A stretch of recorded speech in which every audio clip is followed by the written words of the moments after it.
একটা হেডলাইন দেখলাম, নিজস্ব কুকুরের দল মানুষ মেরে ফেলেছে। আমি জানি না তদন্ত সাক্ষী ছাড়া তারা এই ব্যাপারটা কীভাবে করলো, আমি জানি না। কিন্তু যদি সত্য হয়ে থাকে এই হিংস্র কুকুর করার পিছনে আমরা দায়ী নই। আমাদের ঘরের মধ্যে হাতে বেছে দিয়ে আমরা তো দাঁত মেরে ফেলতে রাজি, কুকুরকে দিতে আমরা রাজি। কারণ কুকুর না পাক, যেটা কিনা জন্তু অন্ধতার ফল। কুকুর না পাক, কুকুরের লালা না পাক। আপনার কুকুরকে দুপুরে খাবার দিয়ে চলে গেলে আপনাকে কুকুর এসে লালা দিয়ে আদর করে যাবে না যে আপনি নাপাক হয়ে যাবেন। আপনি ওইটুকু খাবার দিতে রাজি না। যদি সারাটা দিন খাবার না পায় তাহলে সামনে যদি লাশ পড়ে থাকে কি মানুষ বলবে না মাংস? একটা মানুষের মধ্যে তারা তখন আর কিছু দেখবে না, লাশের মধ্যে যেমন মাংস দেখবে। আর সেই ঘটনাটাই করতে পারে নান্দাইলে। কিন্তু নান্দাইলের মানুষ মানে তদন্ত ছাড়া এটা করে দিল যে গভীরভাবে যে কুকুরটাই মেরেছে, নারী করে বের করে ফেলেছে। তার বর্ণনা এমন যেমনকি সে সামনে দাঁড়িয়ে দেখেছে যে এই কুকুরটা কীভাবে হয়েছে, কিংবা বাঘ ভালুক তাকে খুন করেছে। কুকুরের এই ধরনের হিংসতা আমি তো কখনো দেখিনি বা শুনিনি।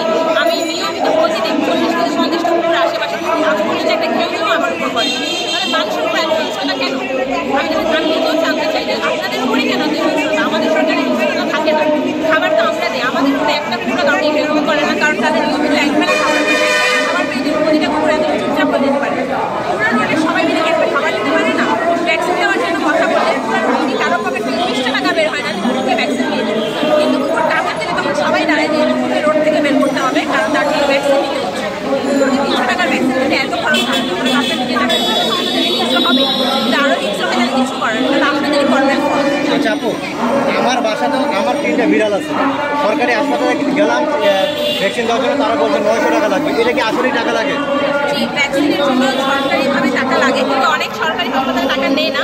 এটা অ্যাকচুয়ালি ডিপেন্ড করে কোন ধরনের হাসপাতালে বা কী হাসপাতালে যাচ্ছেন। ইউজুয়ালি দাম 300 টাকাই হয় ডায়াবেটিস। 3টে বিড়ালে 3টেই কেউ 900ই আসে। এটা আমি আমার বিড়ালকে ওখানে 300 টাকা দিয়ে ভ্যাকসিন দিয়েছি। ওইটা হচ্ছে প্রাইভেটেও এই দাম, সরকারিটা একটু কম হওয়া উচিত আসলে, কারণ প্রাইভেট হসপিটালগুলোতে ক্লিনিকগুলোতে এই দামই। ঠিক আছে, থ্যাংক ইউ। সবার কাছে অনুরোধ থাকবে আপনারা প্যানিক না করে, যদি কুকুরের আঁচড়ে কামড়ে রক্তপাত হয়ে থাকে সেই জায়গাটা আগে প্রথমে ক্ষারযুক্ত সাবান দিয়ে 10 মিনিট ধুবেন। আপনার সংক্রামক অন্য জীবাণুগুলো চলে যাবে। দেন আপনারা আপনাদের সরকারি হাসপাতালে যাবেন। ঢাকাতে হলে যেভাবে আমি বললাম, দিয়ে আপনারা বিনামূল্যে যে ভ্যাকসিনটা দেবেন নিয়ে নেবেন। এইটুকু তো মানুষ হিসেবে আমরা করতেই পারি, ঠিক না? আর আমি আবারও বলছি 95% কুকুরে ডায়াবেটিস থাকে না, কারণ সরকার আমাদের আমরা যার যার এরিয়ায় প্রতি বছর ভ্যাকসিনেশন প্রোগ্রাম করে থাকি, অখাদ্য করা প্রোগ্রাম করে থাকি। এগুলো আপনারা একটু খেয়াল করে, বা আমরা যখন পোস্টারিং করে কথা বলি, আমাদের সাথে কথা বলি, আপনারা জানতে পারবেন। অযথা প্যানিক হবেন না।